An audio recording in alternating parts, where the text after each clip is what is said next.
From the Blue Ridge Mountains to the Chesapeake Bay, Virginia is a mecca for outdoor travel and adventure. Virginia Outdoor Adventures Podcast is your local guide for hiking, camping, kayaking, travel, and so much more.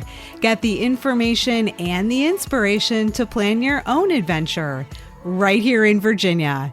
I'm your host, Jessica Bowser. Welcome back to the second half of Season 6 of Virginia Outdoor Adventures. I've got a packed episode for you today, coming off a stretch of incredible nationwide travel. From the towering saguaros of Arizona's Sonoran Desert to the dramatic cliffs of California's Channel Islands, frozen shorelines in Michigan's Upper Peninsula, and even dinosaur tracks deep in the heart of Texas. By popular demand, I'm sharing highlights from the trail and beyond, like a moonlit hike in Saguaro National Park, spotting rare wildlife in California, and exploring the frozen beauty of Pictured Rocks National Lakeshore. We'll talk wildlife encounters, unexpected lessons, and the moments that remind you just how vast and wild these places really are. Plus, I've got a few upcoming events to share, what's ahead this season to inspire your local travel, and how you can stay connected with the show. So whether you're planning your next adventure or just dreaming about one, this episode will take you there. Let's go. Virginia Outdoor Adventures is sponsored by Breaks Park and Heart of Appalachia. Known as the Grand Canyon of the South, Breaks Park is a hiking destination in the heart of Appalachia.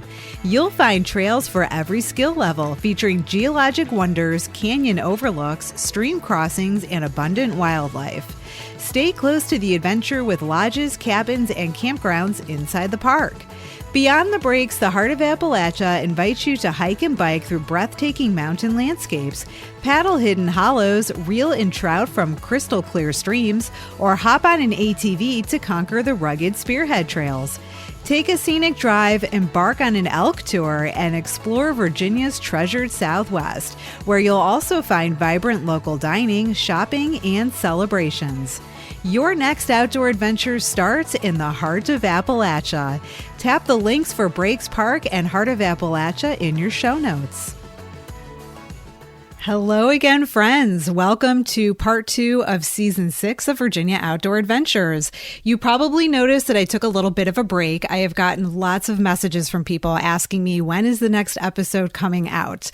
And that always warms my heart because it means that you miss me and you've noticed that there haven't been new episodes. And I appreciate those folks who reached out and wanted to know when it was coming back and how everything has been. So it's very thoughtful of all of you who did message me, and I appreciate it. So I just wanted to say thank you. I took an unscheduled break, and during that time, I have been traveling. I've been to the Sonoran Desert in Arizona, to the Channel Islands in California, several state parks in Texas on 2 different trips, and Pictured Rocks National Lakeshore in Michigan's Upper Peninsula.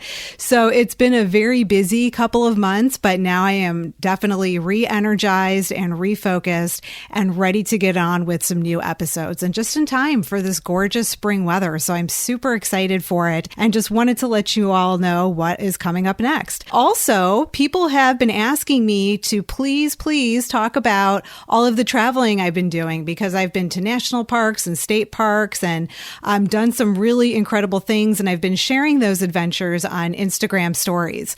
And I've gotten great feedback and people wanting to learn more and know more about some of these places. And I'm more than happy to do that. It might not be in Virginia, but I know that most of us travel outside of the state, and we're always looking for inspiration and new ideas and some insider tips. So I'm going to share some of my recent adventures outside of Virginia and let you all know how it went, and if I was planning this trip again, what I might do differently, but also what worked really well. So if there's something that catches your attention or piques your interest, hopefully you'll be able to plan an adventure for yourself. The first big adventure of 2026 was heading to Arizona to Saguaro National Park. This was an unplanned trip, and I was just looking to get out of town as quick as I could. And so I needed someplace that I could get to easily, and I wanted someplace to explore that didn't require a whole lot of preparation or planning or research, because I just didn't have time for that. And so it was super easy to get a direct flight out of DC to Phoenix, and then from Phoenix, it's less than a 2-hour drive to Tucson. And and Saguaro National Park surrounds the city of Tucson. And I was more than happy to get out of the cold and into a warmer climate. So it ended up being the perfect trip. Saguaro National Park is a pretty small national park, and it's also considered an urban park. There are two parts of it. So there's Saguaro East and Saguaro West. And then those two plots are separated in the middle by the city of Tucson. So that made it really easy to find a hotel and have nice restaurants available in the evening. And it just made it really easy. And because the parks weren't super big, I didn't have to do a whole lot of planning to figure out where I wanted to hike and what I wanted to see. The two sides of the park are kind of similar, but also a little bit different. Like the west side has more mountains, the east side has more solitude, but both sides were really fantastic. The saguaro cacti are absolutely amazing. I was completely stunned when I first drove into the park. I mean, sure, you see pictures of this, but I was not prepared for just how large they were. They were so impressive. I didn't realize that they are like hundreds and hundreds of years old. It was amazing. I think the only thing I've ever seen that even comes close are the Joshua trees in California, but this was the next thing. It was so beautiful and it was so amazing. I just love the desert too. There's something about the desert that is really special. It's so peaceful. It's quiet. It's absolutely beautiful. The more you look around, the more you notice and see, and you absolutely cannot beat a desert sunset. There is nothing like it. So I was really happy to be there. I think the highlight of that park visit was something that I posted about that so many of you chimed in on because it was just absolutely crazy what happened. I guess it wasn't that crazy in retrospect, but in the moment it felt crazy. So I was on a big day hike and I was heading up the Hugh Norris Trail up to Wasson Peak, which is the highest peak in the park. It's 9.5 miles, or so they said. My GPS said it was over 10. But I was heading up to the peak, and I am a slow hiker when I am in new places, especially when I am surrounded by incredible scenery and new plant life and new animal life, and I'm looking for birds and I'm looking for wildlife and I'm taking pictures, and all of that takes time. I was 4 hours into the hike and I still had another 1.5 miles to the summit, and it was January, so there's not a lot of daylight. I think the sun went down at like 4:30, and I realized that I only had 3 hours to get back before the sunset, and so I had to make a choice. Either I was going to turn around and do a little bit, like the very last portion of the hike after sunset, or keep going up to the peak and do most of the hike back in the dark. And I didn't used to like hiking in the dark. Actually, it was something that used to terrify me. Every time I planned a hike, I always planned to be back to my car well before it got dark because it used to make me really nervous. But then a couple of years ago, I started pushing myself outside my comfort zone. It's funny, I had a friend who had never hiked before in his life and had just gotten started hiking, and he was in Colorado or something, and he did this hike where he went up to the mountain and came down in the dark. And when he told me this, I was like, wait, what? And I was almost insulted. Like, what do you mean you hiked back in the dark? Like, you're not even a hiker. Like, you haven't even barely hiked anything before in your life. And then I was just sort of indignant and decided that I needed to start doing this because I wasn't going to get shown up. And so I started pushing myself to hike in the dark. And I remember being in Utah one time at Capitol Reef National Park, and I wanted to see the sunset from the summit, and it was a really short hike back, so I knew I wouldn't have to hike very far, and I decided to do it. And I was really, really nervous because everybody else had cleared out and I was the only person still up there when I started to head back. But when I made it back down alive and nothing happened to me, I was like, you know what, I can do this. So I started doing it more and more and decided to do it on this trip too. And I was so glad that I did, because of all the sunsets that I saw the whole time I was there, this one was absolutely the most epic. I hope some of you saw the picture that I posted where the setting sun was sort of blazing through two arms of a saguaro with mountains in the background and of course like the desert floor in front. And it's just stunning. Like there are no words to describe it. It's so absolutely amazing. So I had the most epic views I've ever seen of a desert sunset. The sky just kept changing. Like as the sun was going down, like it was golden, the rays were golden, the sky was golden. It was really, really intense. And then just as it set, then everything turned bright pink and purple and blue, and it just kept getting more and more beautiful. And I got to see that from the top of the mountain. And so I was heading back, and here's where things got a little crazy. I turned a corner, and here was this large animal, and because it was like pretty much almost dark, I couldn't see what it was, but I froze instantly because I didn't want to scare it. And I was trying to figure out what it was. And I just saw this very big furry mammal with a really long tail and very distinct features on its face. And for a moment, I thought it was a mountain lion, and I completely freaked out. Not like a bad type of freak out, but like oh my God, I never in my life thought I would see a mountain lion in the wild. I can't believe this is happening to me. And I was just so excited. I had to mute the volume on the video when I posted it because there were all kinds of 4-letter words coming out of my mouth because I was just that excited about it. I couldn't handle it in the moment. But it ended up looking at me like it was staring at me for a while. And then you see it in the video turn and start to walk away. And in the video, it's much brighter than it actually was in person. So I really could not see much of anything at all. But then once I got back and looked at the video, I was like, okay, this is not a mountain lion, but I still didn't know what it was. And so I posted it and I was asking people like, what is this? And the majority of people said either a kit fox or a gray fox. And so I looked it up and, compared the features, and a couple people suggested a coyote, but I knew it wasn't a coyote. I've seen plenty of those here in Virginia. I have them in my backyard, and coincidentally, I had seen a coyote that very morning on my way into the park. So I knew it wasn't a coyote. It turned out to be a gray fox, and they're pretty big. They're much bigger than our fox here in Virginia. So it was beautiful. I was just so grateful and excited to see something I had never seen before and to have that experience. And I knew there's probably no way I would have seen it had I gotten back to my car before dark, because these animals come out around dusk. And so I considered myself exceptionally lucky, and really happy that I pushed myself out of my comfort zone. And then I just walked the rest of the trail back in the dark without any headlamp, for as long as I could. Of course, I have a headlamp with me. It's one of the 10 essentials, but I didn't pull it out until the very end because I actually prefer not hiking with a headlamp. I feel like it limits your vision because you can only see what is being illuminated in front of you. And because your eyes can't adjust to the darkness, you don't see anything around you. But if you hike in the dark without a headlamp, your eyes will adjust to the dark and then you see everything.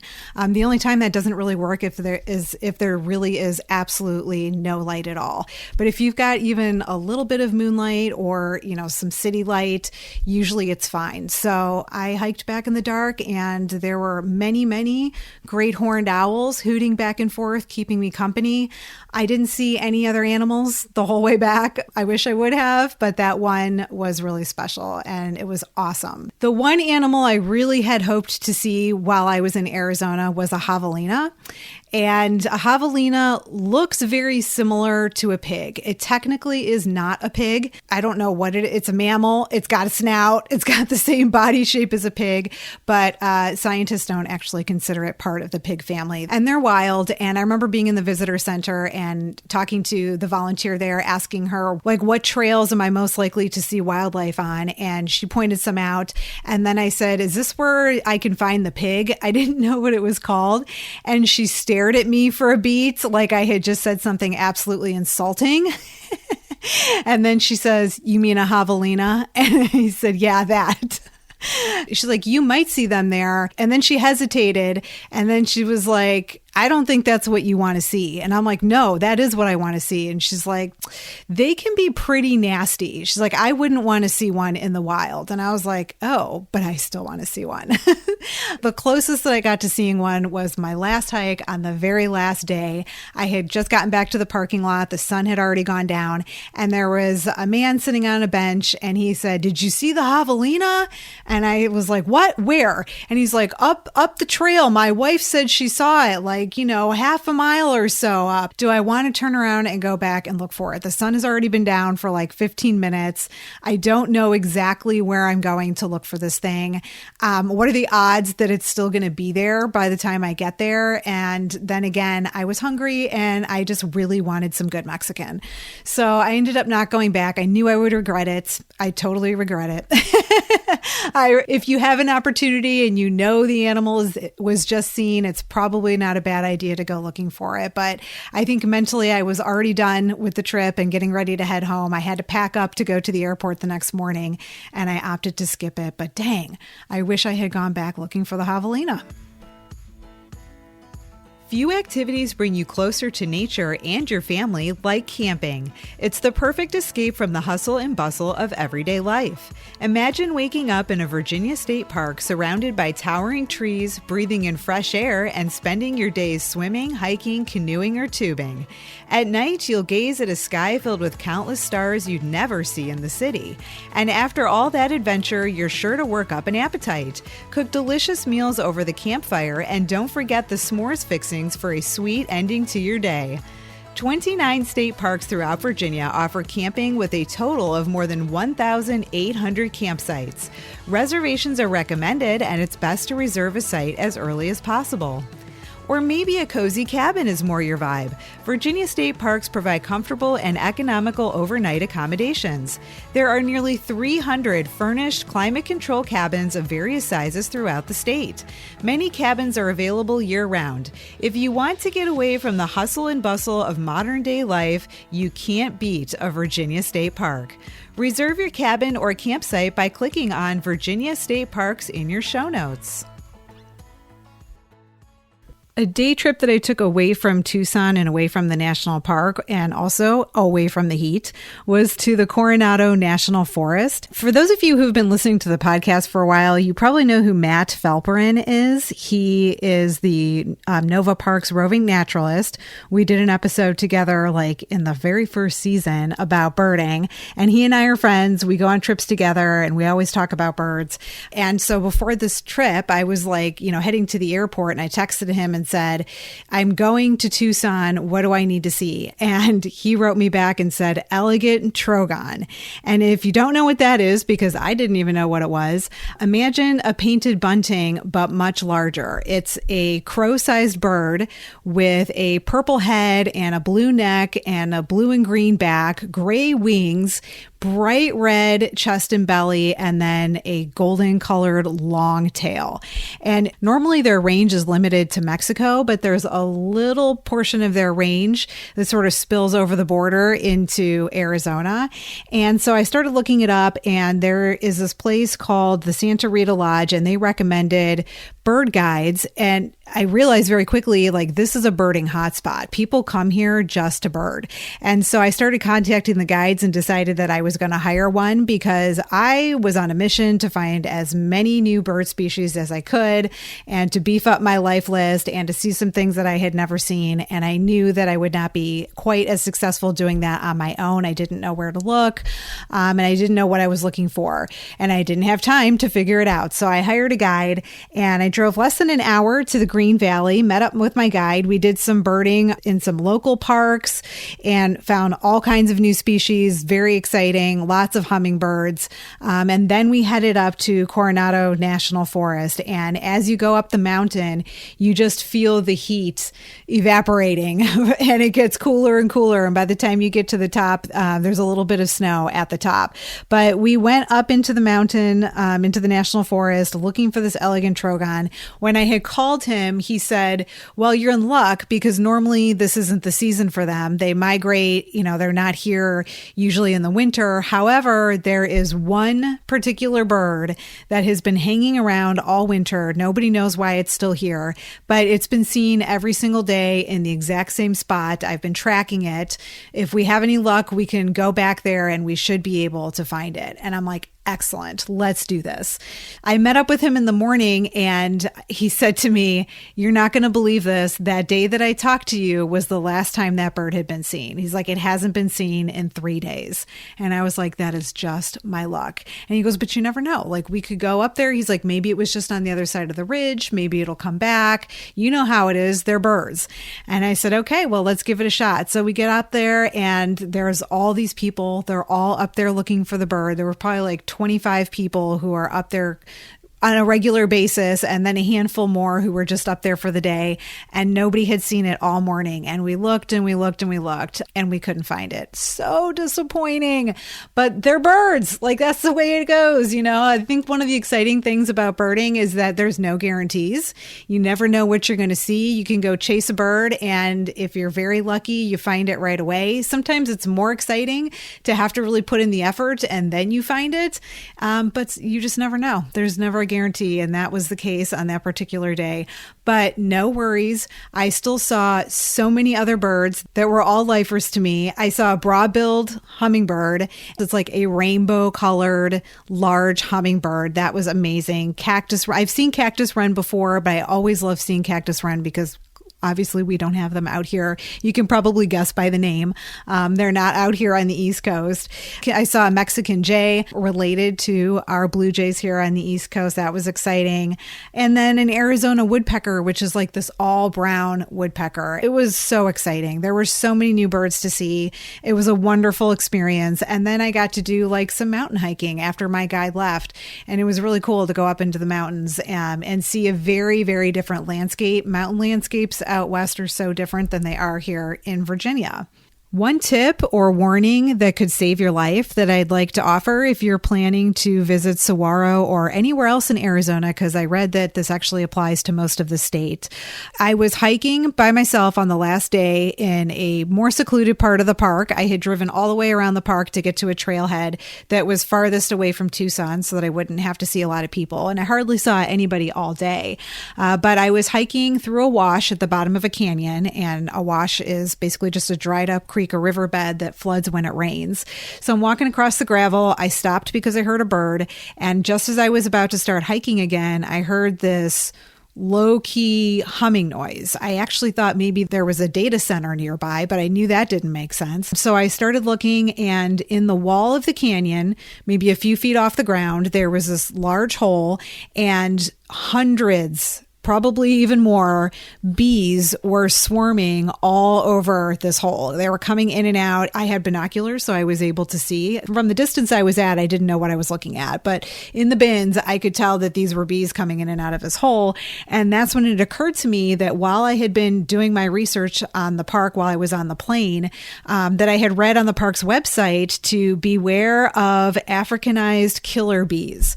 And the more I read about it, the more I was like, yeah, this would not be a good thing to run into. So Africanized bees are extremely aggressive, and they will defend their nest. And if they decide to attack, being attacked by hundreds of bees has, as you can imagine, has resulted in a lot of people being hospitalized or even dying.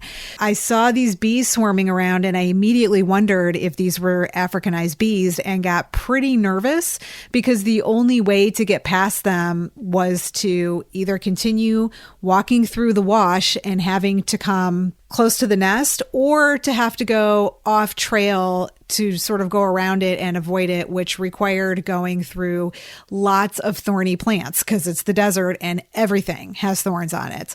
And I wasn't really sure what to do because I couldn't find a clear path to get around it, and I certainly didn't want to get that close to it. And when I had read about these bees, they said that if you get attacked, the only way to get away is to run. And they tell you not to swat at them because they become even more aggressive and will continue to attack even worse, and that they will chase you for up to a mile to a mile and a half. And I'm thinking to myself, there's absolutely no way I would ever be able to outrun these bees. I mean, I'm in the desert. I would have to run on sand. It's like 90 degrees out here. I've got a 15-pound pack on my back. Water would be sloshing around everywhere. My bins would be bouncing off my chest. And then I'm supposed to outrun them like that for a mile to a mile and a half. Like, I would be dead. So I ended up blazing my own trail around it through all of these thorny plants, came out with thorns all over me, in my shirt, my pants, my boots, the whole thing. But I was glad that I was able to avoid it. And I got maybe another mile down the trail and I came across a couple who was hiking in the opposite direction. And they were asking me where I had come from. And I asked them, where are you going? And I was helping them with directions. And then I said, if you're going to go down that trail, you should know that I saw this nest of bees. I don't know if there are other types of native bees out here, but I read that Africanized bees are here and they're extremely aggressive. And they both looked at each other with really big eyes and then immediately tried to find a different way to get around them. So I was sort of like helping them with their map and figuring out a different route. And then as they were leaving, the woman said to me, "Thank you so much. I'm allergic to bees." That probably would have killed me. And so then I was pretty happy that I had let somebody know. But I also reported this to the park because they ask you on the website if you come across a nest of bees to please report it to the park. But I definitely wanted to make sure that I shared that story so that as you're hiking, you are aware all the time of your surroundings. I know as a solo hiker, I'm usually pretty engrossed in my surroundings. But when people hike together, usually they're more engrossed in conversation or something else. So be aware, know that those are there, and if you find one, please report it. Hey, adventure seekers! Can you believe I traveled 10,043 miles across Virginia last year? Yep, over 10,000 miles in search of the best trails, parks, and base camps to help you plan your next adventure. If you've enjoyed discovering these hidden gems and want to hear more, consider supporting the podcast through my Buy Me a Coffee page. Your contribution, whether it's a one-time tip or a monthly membership, helps cover the cost of creating these episodes and keeps the adventure going. Every bit helps fuel the journey. Plus, members get some awesome perks. So head to my Buy Me a Coffee page by clicking on Support the Show in your show notes.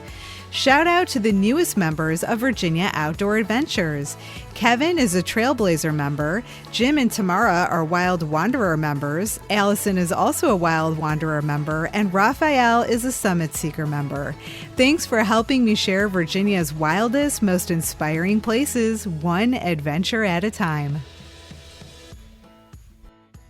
My trip to Arizona was so amazing. I kept rescheduling my flight for another day later, another day later, another day later, until eventually my husband was like, "Are you planning to come home?"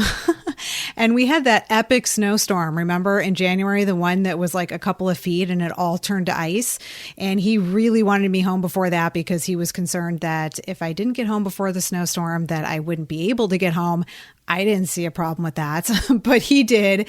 I think he just wanted me home to shovel the driveway. And that was a plan that worked really well for him because I came home the next day the storm hit. And then being from Cleveland, I shovel like a beast. So he stayed inside while I was outside breaking my back, but I got it done. And then only a few days later, a work trip for him came up unexpectedly to LA.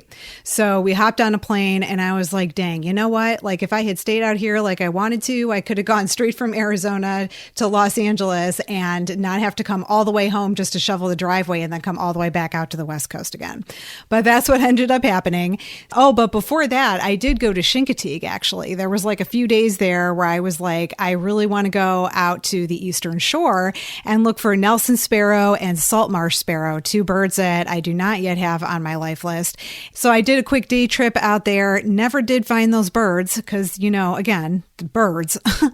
But I did get to see some ponies and a beautiful Eastern Shore sunset. And really, like, there is no such thing as a bad day on the Eastern Shore. It's just so pretty out there.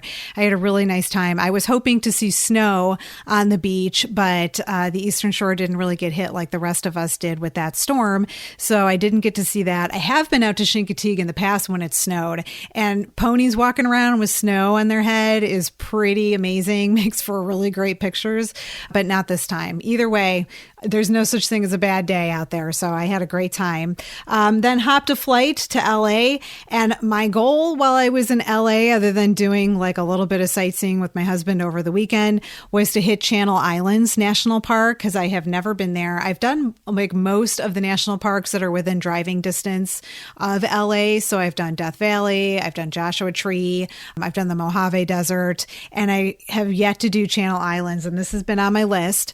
And if you don't know about the Channel Islands, they are a small group of small islands just off the coast of California. It's not a far drive from LA to Ventura, where you can hop a ferry boat to go out to these islands. Of course, if you own a boat, you can get out to them by yourself too.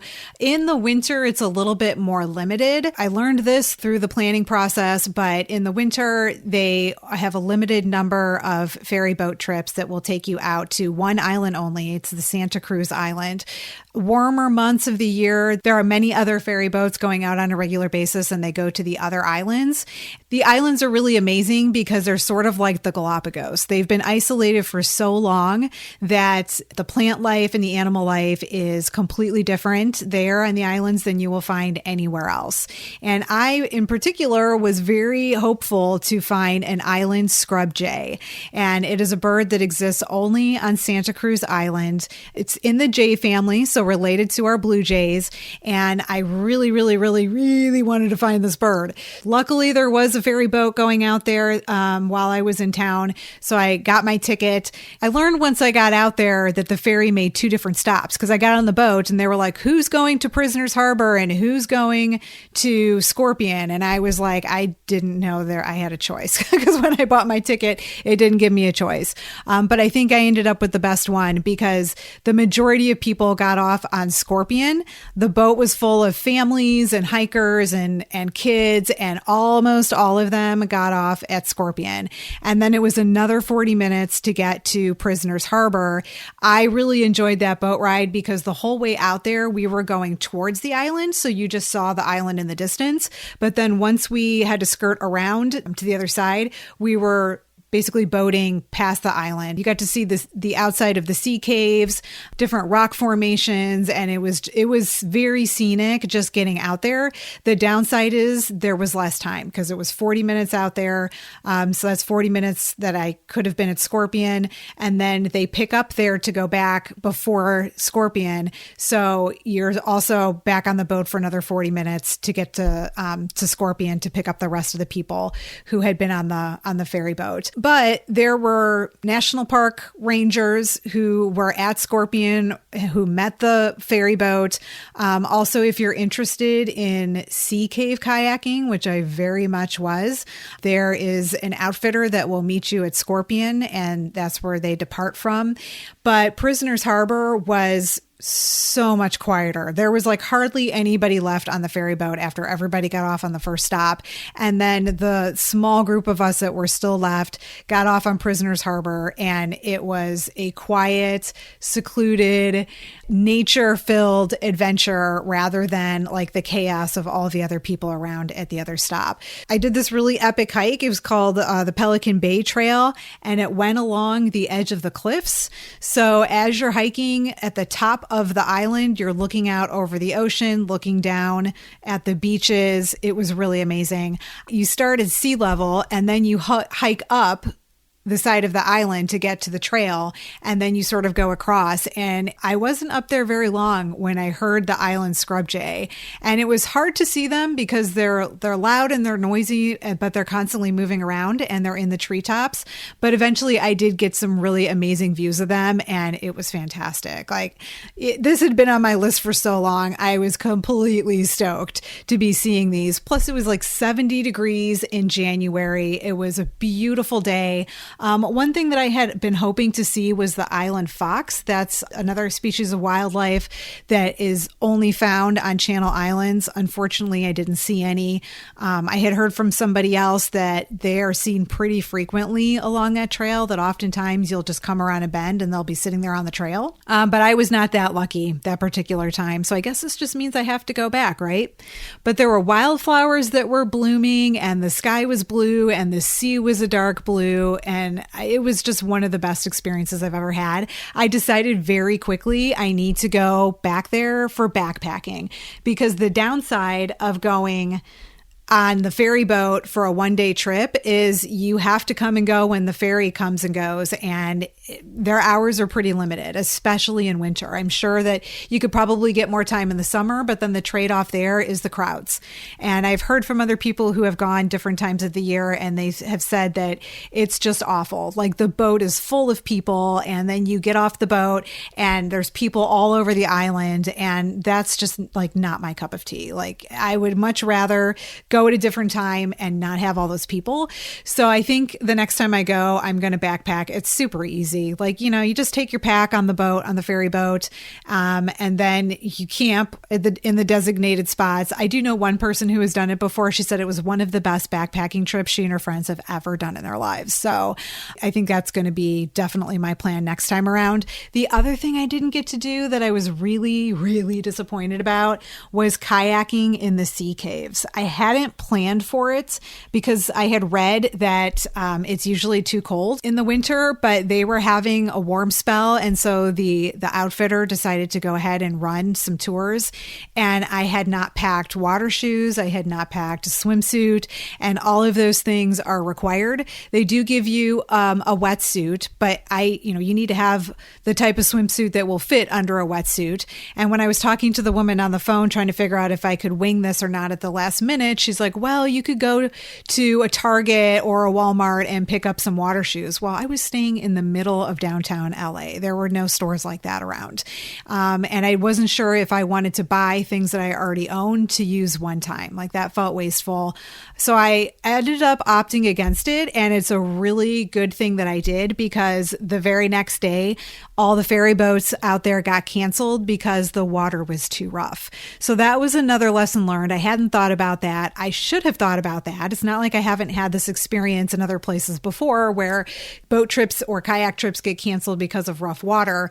But I wasn't thinking about it that particular time. And for the next 2 days, I believe the ferry boat didn't run. So that was definitely something that I am going to keep in mind for next time around, because I had 3 days and I thought I was going to go out to the islands all 3 days, and I only ended up going out one time. It was an amazing experience, but in the future, I'm going to make sure I build in extra time in case that happens again. And if I go backpacking, I will already be out there. I won't have to worry about coming back and forth, although they do tell you that if you are backpacking, you need to plan for several days more than you're actually planning to stay, because if there ends up being rough waters and the ferry boats can't run, you can get stuck out there. So you have to make sure that you have fresh water and food and enough supplies to last you in case you do get stuck. Since day 2 and 3 out to Channel Islands National Park got canceled, I spent a day at the Santa Monica Mountains, which they say is the largest urban national park in the U.S. They had a very nice visitor center. I was really interested to learn about the area's ranching past and also its film history. A lot of the early Westerns were actually filmed in the Santa Monica Mountains. And even though it's a national recreation area, I was driving through seeing these huge houses all over the place. I did a short but steep hike up to Sandstone Peak. And according to the sign, this is one of the classic hikes in Southern California. It's only 1.5 miles to get to the peak, but it's 1,000 feet up. The peak itself, I believe, is the highest in the Santa Monica Mountains. It's 3,111 feet, and the views are spectacular the entire way up. As soon as you get past the trailhead and you turn around and look back, you've got these ocean views. They say you can see Channel Islands in the distance. Once I got up a little little bit higher, I could, even on a hazy day. But also I knew they were out there. So I was kind of looking for them. I had my binoculars, but I'm sure on a clearer day, you could probably see more. As you're looking out, you're looking down on all of the other mountains around you. And then you've got these ocean views in the distance. Really, really stunning. I will say it was insanely windy. I don't know if that's normal or not. I wasn't sure if it was because of the elevation or if it just happened to be a really windy day. But the moment I stepped out of the car, like my hat blew off my head. I was chasing it across the parking lot. And then I really, really wished that I had worn one of my bucket hats that has a drawstring on it. And then I always feed the chest strap of my pack through the loop on the hat. And that way, even if it does blow off my head, it's not going anywhere. But I didn't do that day. I had like a baseball trucker cap on and and it was blown all over the place. So I had to keep one hand on my head the entire hike, which was super annoying. Both of my arms were getting really tired, but I did get to the top. Couldn't really take any pictures, got a couple of windblown videos. I couldn't even like stop to like have a snack or enjoy my lunch because I only could use one hand and everything was blowing everywhere. I had to hang on to everything. It was like being in a wind tunnel. But otherwise, really great hike. I would do that again. Actually, there's many, many hikes in that area. I would, like to try all of them really. And then I drove down off the mountain. The Santa Monica Mountains National Recreation Area borders the beach. So I drove down from the mountains until I got to the beach, and I was stopping at different beaches all along the route on my way back to LA. The first beach that I stopped at was pretty rocky, and the rocks created tide pools. So I was doing some tide poolings, found some sea urchins and, small fish. And then, of course, there are coastal birds, and saw some parrots, which I wasn't expecting, but I looked it up and found out that there's actually a very large parrot population there. They're not native, but they've established themselves, and just had a really nice time driving down the road, stopping at beaches. The last beach I stopped at was in Malibu. That was interesting. People were playing beach volleyball and sitting on picnic blankets, and dogs were running around, and, folks were dressed in string bikinis and thongs. And then there was me, long pants, long sleeve shirt, hiking boots, pack on my back, and a tripod with the camera that I was setting up for sunset. So I did feel a little out of place and maybe a little bit older than I actually am, but I didn't care. It was a really great way to end my time in California. And as soon as that was done, I drove back to my room, packed up, and then we jetted off to Austin, Texas.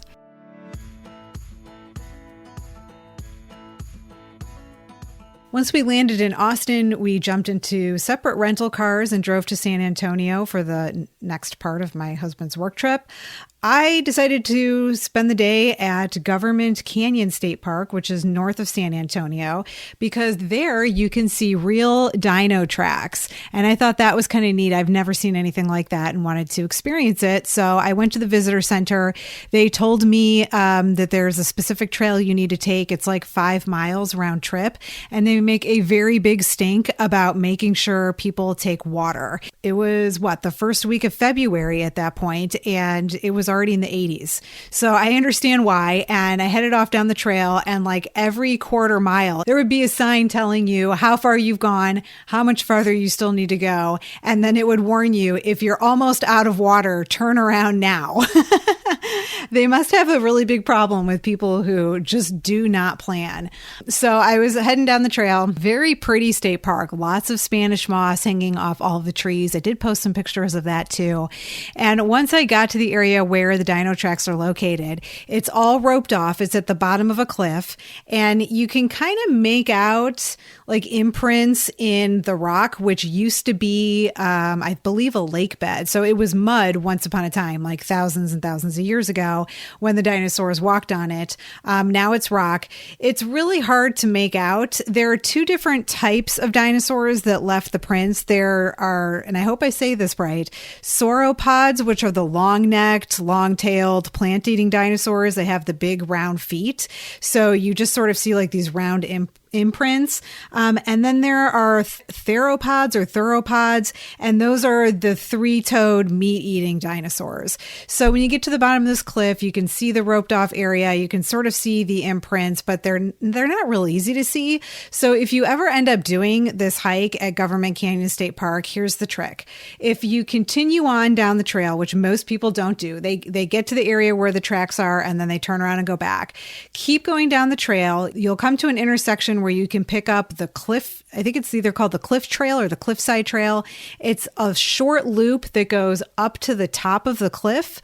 And then once you get up there, you can look over the edge down at the tracks, and then you get a perfect view of them. So I took pictures from the top looking down, and there is like no question that these are three-toed dinosaur footprints in the rocks. Whereas when I was standing at the bottom, it was really hard to make out exactly what it was. You can't get anywhere near the tracks because they don't want you to damage them. But when you're at the visitor center, they do have concrete imprints that they made of the tracks, so you can actually get a real feel for how big they are. Touch it, take a picture of your own foot next to it for scale. That was kind of cool. It's definitely worth a day trip. Join me next week for part 2 of this episode, where I share an epic adventure ice climbing in Michigan's frozen Upper Peninsula, more state parks in Texas, and snorkeling with stingrays and sharks at the San Antonio Aquarium. Plus, I'll share a sneak peek into upcoming podcast episodes, events and festivals where you can meet me in person, and how to keep in touch during Season 6. Virginia Outdoor Adventures is inspired by and supported by listeners like you, which is why your messages and feedback mean so much to me. You can text me directly by clicking on Send Jessica a Text Message in your show notes. I answer questions, respond to comments, and share your feedback on the show. Never miss a new episode. Sign up for my email newsletter and receive my listener resource guide with the top podcast episodes, a Virginia Outdoor bucket list, and exclusive brand discounts for my listeners.